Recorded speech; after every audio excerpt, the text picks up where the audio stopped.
नमस्कार साथियों, कैसे हैं आप सभी। उम्मीद करता हूं आप सभी ठीक होंगे।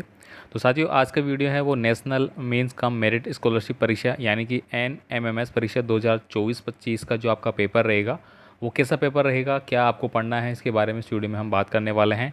तो कक्षा 8 के जो भी छात्र हैं जो ये परीक्षा दे के स्कॉलरशिप है वो प्राप्त कर सकते हैं और अपनी पढ़ाई के दौरान एक परिवार को आर्थिक सहायता प्रदान कर सकते हैं। बस आपको क्या करना होगा, अच्छे से पढ़ना होगा और इस मेरिट लिस्ट में अपना नाम लाना होगा।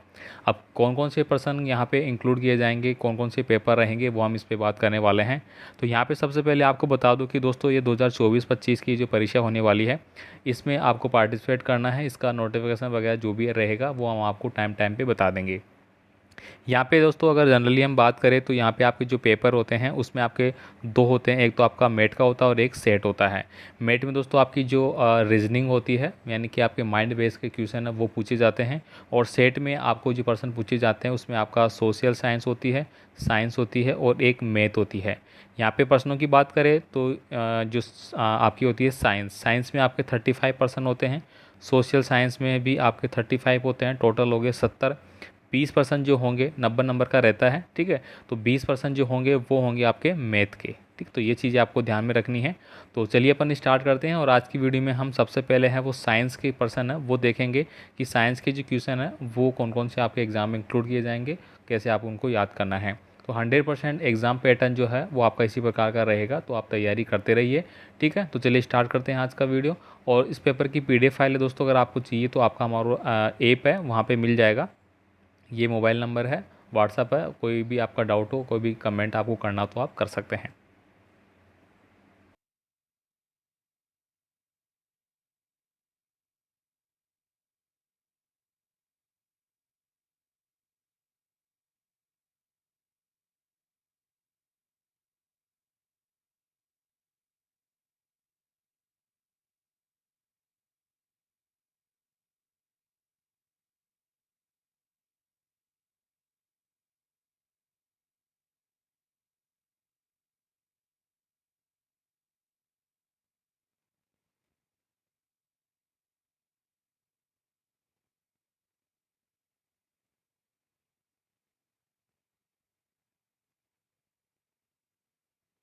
उसमें आती है चने का पौधा है, उसमें आती है। और जो फलियाँ होती है जिसको अपन बोलते हैं ग्वार की फली वगैरह, इसमें आती है। तो ये जो क्या होती है, फलियाँ जिनमें आती है, जिनके अंदर हमारा बीज भी होते हैं या फिर खाने वाले जो चीज़ होती है, फल इसको अपन बोल सकते हैं, उन पौधों की जो होते हैं उनमें क्या होता है, राइबोजियम पाया जाता है। तो यहाँ पे ऑप्शन नंबर ए आप टिक करेंगे।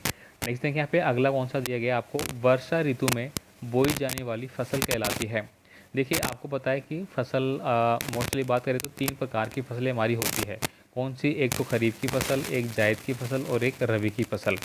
खरीफ की फसल जो होती है साथियों, उसमें आपको पता है खरीफ की फसल में जो मोटे अनाज होते हैं, जैसे कि आप पढ़ सकते हैं ज्वार हो गया, ठीक है, मक्का हो गया, ठीक है, ये मोटे मोटे अनाज है। तो मोटे मोटे अनाज जो भी होते हैं वो कब बोए जाते हैं, खरीफ की फसल के अंदर बोए जाते हैं। जायद की फसल हो गई, जायद की फसल में दोस्तों जैसे कि आपका तरबूज हो गया, ठीक है, ककड़ी हो गई, ठीक है, खरबूजा हो गया। इस प्रकार की चीज़ें जायद की फसल के दौरान बोई जाती है। रबी की फसल में दोस्तों आपको पता है कि रबी की जो फसल होती है उसमें आपका गेहूँ आता है, ठीक है, चना भी आ जाता है, ठीक है। इस प्रकार की चीज़ें इसमें बोई जाती है। तो और इनका टाइमिंग भी आपको ध्यान रखना है। तो सबसे पहले इस प्रश्न का सही आंसर ऑप्शन नंबर ए हो जाएगा, खरीफ की फसल। तो ये वर्षा ऋतु यानी कि अभी जो चल रहा है आपका जुलाई अगस्त का महीना, ठीक है, जुलाई अगस्त, इस दौरान ये बोई जाती है। इसमें मूंगफली भी आती है हमारी, ठीक है, ये चीज़ें इसमें बोई जाती है। और रबी की फसल आती है जिसमें गेहूँ, चना, जो, ठीक, इस प्रकार की आती है, ठीक है, जिसमें जो कि कब बोई जाती है, आपकी अक्टूबर नवंबर में बोई जाती है। और यानी कि जो हमारी होली आती है, होली के दौरान आपने देखा होगा कि जब होली का दहन करते हैं तो गेहूँ होता है उसकी दंगियाँ ले जाते हैं, वहाँ पे सेकते भी है, ये सब जानते होंगे गांव वाले तो अच्छे से, ठीक है। तो वो रबी की फसल होती है। अगला देखिए यहाँ पे नेक्स्ट क्वेश्चन है हमारा, यदि दो बल किसी वस्तु पर विपरीत दिशाओं में कार्य करता है तो वो क्या कहलाता है। देखिए यहाँ पे मान लीजिए कि एक बॉल रखी है और यहाँ पे एक लड़का इसको इधर धक्का मार रहा है और यहाँ पे जो खड़ा है लड़का वो इसको धक्का मार रहा है, ठीक है, यानी कि विपरीत दिशा में, ये तो इस डायरेक्शन में मार रहा है और ये इस डायरेक्शन में मार रहा है। तो यही ये पूछ रहा है कि विपरीत दिशाओं में कार्य करता है, यानी यदि दो बल किसी वस्तु पर विपरीत दिशा में, ठीक है, एक तो देखिए यहाँ पे अगर मैं बात करूँ तो इधर जा रहा है और एक इधर आ रहा है, विपरीत हो गया। तो उस दिशाओं में जो बल होता है वो क्या कहलाता है? दो बलों का विभाजन कहलाता है, दो बलों का गुणज, दो बलों का अंतर, या इनमें से कोई नहीं। तो दो जो बल है, बल ए और बल बी है, उन दोनों का अंतर कहलाता है। तो यहाँ पे ऑप्शन नंबर बी सी है, सॉरी, वो सही आंसर होगा। मान लीजिए कि आपने आगे पढ़ेंगे, आप किरचॉफ का लॉ वगैरह ये होते हैं, हमारे साइंस में भी आते हैं। यानी कि ये कोई चीज़ है, इसके अंदर अगर इस प्रकार से कोई फोर्स लग रहा है इस डायरेक्शन में, ठीक है, तो वो सब क्या होता है? एडिशनल को रिप्रेजेंट करता है, मतलब वो गुणों का क्या करता है? योग को रिप्रेजेंट करता है। मतलब वो जुड़ते हैं आपस में, एक ही दिशा में होता है तो जुड़ते हैं, विपरीत दिशा में होते हैं तो घटते हैं, इसलिए इनका अंतर हो जाता है। नेक्स्ट देखिए, पत्ते या फल ज़मीन पर किस कारण गिरते हैं? तो ये तो काफ़ी आसान क्वेश्चन है।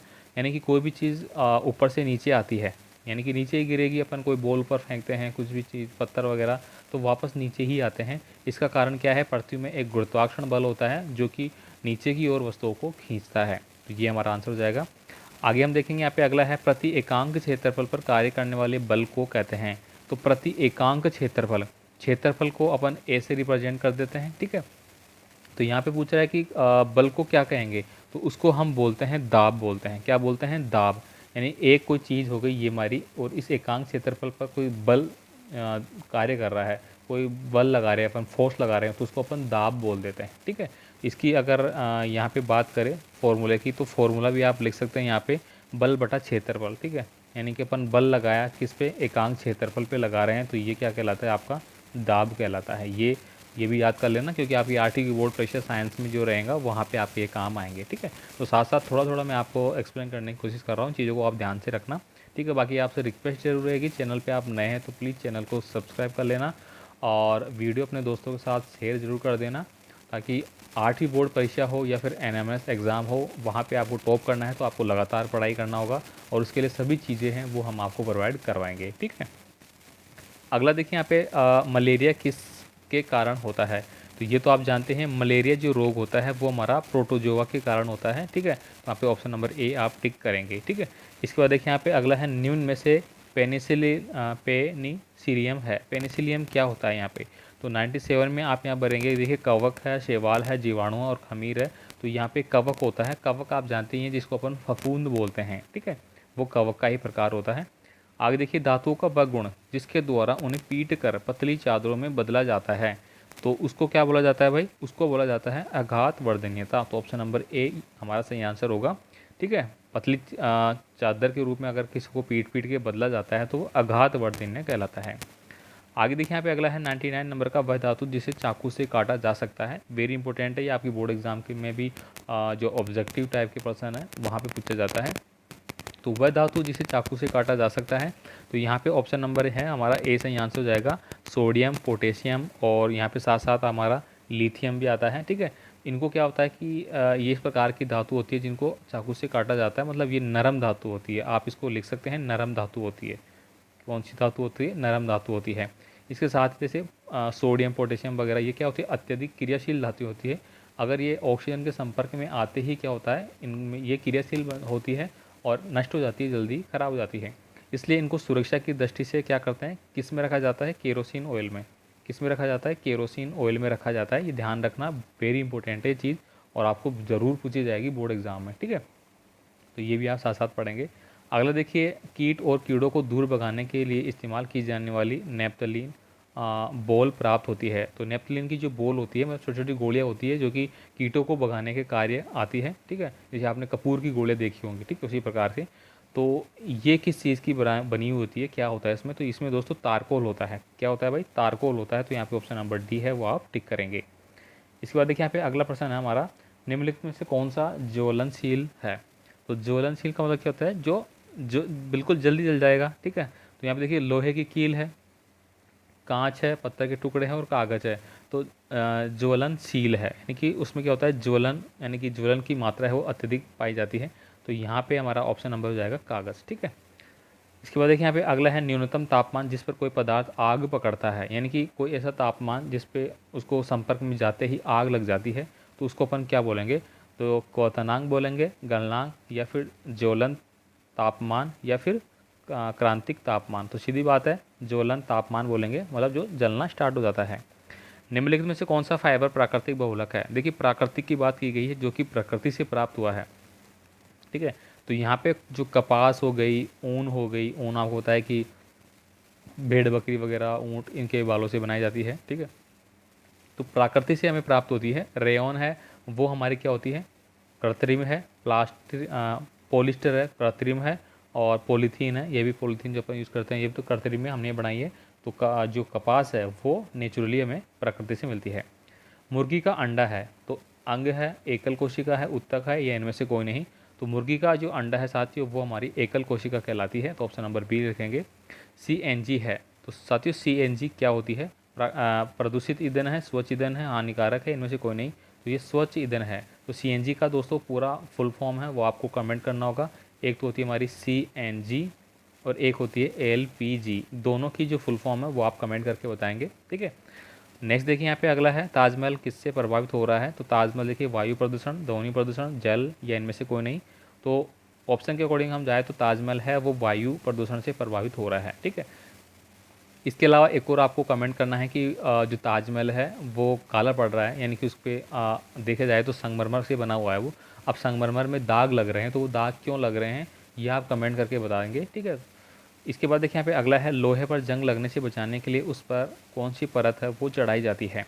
ये काफ़ी इंपॉर्टेंट हो गया, कौन सी परत उस पर चढ़ाई जाती है, तो जिंक की परत उस पर चढ़ाई जाती है। आपने देखा होगा, आप साइकिल चलाते हैं, स्कूलों में भी बहुत से विद्यार्थियों को साइकिलों में मिलती है जो दूर से आते हैं। और मोटरसाइकिल देखा होगा, उसका हैंडल आपने देखा होगा, ठीक है। तो वहाँ पे जिंक की परत चढ़ाई जाती है, ठीक है, ताकि वो प्रकृति से यानी कि वातावरण में क्या होगा, उसका संक्षारण नहीं होगा, जंग नहीं लगेगी उस पर। आपने देखा होगा कई बार साइकिल ज़्यादा गिर जाती है, हैंडल घिस जाता है वहाँ से, यानी कि जिंक की परत घिस जाती है, तो वहाँ पे जरा आपको देखने को मिलेगी। आप देखना पुरानी साइकिलों में, बाकी उसमें जंग इसीलिए नहीं लगती क्योंकि उसमें जिंक की परत चढ़ी हुई रहती है। बिजली का लैंप किसके कारण जलता है। देखिए ताप प्रभाव, रासायनिक प्रभाव, चुंबकीय, इनमें से कोई नहीं। तो देखिए बिजली का जो बल्ब है वो रासायनिक प्रभाव के कारण जलता है। अब देखिए बिजली के बल्ब है उसमें कौन कौन सी गैस यूज की जाती है, तो ये भी आप बता सकते हैं। जैसे कि आपको पता है कि ऑर्गन गैस जो होती है वो यूज़ की जाती है। और चीज़ आपको कोई पता हो तो आप कमेंट करना भाई, ठीक है। नहीं देखिए विद्युत का सुचालक है, देखिए सुचालक पूछा गया है, रबर, कागज़, कीले, प्लास्टिक। देखिए रबड़ में कोई रबड़ के दस्ताने पहन के तो क्या करते हैं, कोई भी बिजली मैन होता है वो तारों को सही करता है, मतलब करंट नहीं आता। प्लास्टिक, अब अगर आप देखा होगा कई बार कूलर में करंट आ रहा है, किसी चीज़ में करंट आ जाता है ना, अभी बरसात का मौसम चल रहा है तो बरसात के मौसम में जनरली कूलर में करंट आना लग जाता है। तो प्लास्टिक की चीज़ से अपना टच करेंगे तो वो करंट नहीं आएगा, कागज़ में वैसे नहीं आएगा। तो जो कीले होंगी वो ही करंट आएगी, तो वही हमारी सुचालक बन जाएगी। नहीं देखिए पृथ्वी का झुकना किसके लिए उत्तरदायी है। पृथ्वी का झुकना किसके लिए उत्तरदायी है, जो हमारी पृथ्वी है, ठीक है, ये हमारी पृथ्वी है, ठीक है। तो ये 82.82 डिग्री, कितनी डिग्री, 82.82 डिग्री उत्तरी अक्षांश, ठीक है, उत्तरी अक्षांश पे झुकी हुई है ये, ठीक है। यानी कि एकदम गोल नहीं है, एक प्रकार से अपन कह सकते हैं कि इस प्रकार से तिरछी है थोड़ी सी, ठीक है। उसी के कारण हमारी ऋतुएं बनती है, झुकी होने के कारण क्या प्रभाव पड़ता है, ऋतुओं के ऊपर प्रभाव पड़ता है। तो यहाँ पे ऑप्शन नंबर ए हमारा सही आंसर रहेगा, ठीक है। नेक्स्ट देखिए यहाँ पे अगला जो हमारा प्रश्न है, आंतरिक निषेचन नहीं होता है। देखिए गाय में आंतरिक निषेचन होता है, कुत्ते में, मानव में, जबकि मछली में क्या होता है, बाह्य निषेचन होता है। कौन सा होता है, बाह्य निषेचन। तो इस प्रश्न का सही आंसर हो जाएगा ऑप्शन नंबर डी। तारों की दूरी मापी जाती है। दोस्तों जो तारे होते हैं ब्रह्मांड में आपने देखा होगा, अलग अलग आपने आकाशगंगाएं भी नाम सुना होगा, तो वही है। अब देखिए तारों की जो दूरी है वो किस में मापी जाती है, तो प्रकाश वर्ष में मापी जाती है। तो एक प्रकाश वर्ष बराबर कितना होता है ये आप कमेंट करके बताएंगे, ठीक है। और कहीं से भी सर्च करना अच्छे से और ये बताना कि एक प्रकाश वर्ष बराबर जो दूरी होती है वो कितनी होती है। सौर मंडल का सबसे बड़ा ग्रह कौन सा है। तो दोस्तों सौर मंडल का सबसे बड़ा ग्रह है वो बृहस्पति ग्रह है। यहाँ पे दूसरा प्रश्न दोस्तों, की जो सूर्य है, ये हमारा सूर्य है, सूर्य के सबसे निकट ग्रह कौन सा है, निकटतम। ये आप कमेंट करेंगे कि सूर्य के सबसे निकटतम ग्रह है वो कौन सा है। इसके अलावा जो पृथ्वी है, पृथ्वी की जो बहिन है, ठीक है, वो कौन सा ग्रह कहलाता है आप कमेंट करेंगे। इसके बाद देखिए अगला है, वे प्रजातियाँ जो विलुप्त होने के कगार पर क्या कहलाती है। तो दोस्तों उनको संकटाग्रस्त प्रजातियाँ कहते हैं। तो ऑप्शन नंबर ए आप टिक यहाँ पे कर लेंगे। प्रकृति में अक्षय प्राकृतिक संसाधन, अक्षय प्राकृतिक संसाधन का मतलब आप समझ लेना ये 100% आएगा कि ऐसे संसाधन जो कभी ख़त्म नहीं होंगे। अब देखिए कभी ख़त्म नहीं हो सकते क्या क्या है, एक तो सूर्य का प्रकाश, एक है हमारी पवन ऊर्जा, ठीक है, और दूसरा कौन सा हो गया, जल। देखिए जल पीने का ख़त्म हो सकता है लेकिन समुद्रों का जल ख़त्म नहीं होगा भाई, ठीक है। तो ये चीज़ें ऐसी है जो कि कभी ख़त्म नहीं होंगी, उन्हीं को अपन बोलते हैं अक्षय प्राकृतिक संसाधन। तो ये असीमित होते हैं, क्या होते हैं, असीमित, मतलब कभी ख़त्म नहीं होंगे, असीमित, ये चलते जाएंगे चलते जाएंगे। इसके बाद देखिए पेड़ पौधों में पत्ती के हरे रंग का कारण क्या है, तो ये दोस्तों क्या होता है, ये आपको पता होगा अच्छे से। तो ये होता है हमारा क्लोरोफिल वर्णक, ठीक है। तो ऑप्शन नंबर ए आप यहाँ पे टिक करेंगे। निम्न में से प्राकृतिक सूचक है, प्राकृतिक का जो सूचक है यहाँ पे देखिए नमक है, मेथिल ऑरेंज है, हल्दी है और लैक्टिक अम्ल है। तो यहाँ पे जो हल्दी है वो हमारा प्राकृतिक सूचक कहलाता है। तो यहाँ पे ऑप्शन नंबर बी रहेगा। सजीवों में शरीर से अपशिष्ट पदार्थों को बाहर निकालना क्या कहलाते हैं, तो जैसे एक तो होता है हमारा उत्सर्जन, ठीक है। तो उत्सर्जन के माध्यम से हमारे शरीर से जो अपशिष्ट पदार्थ है वो बाहर निकलते हैं।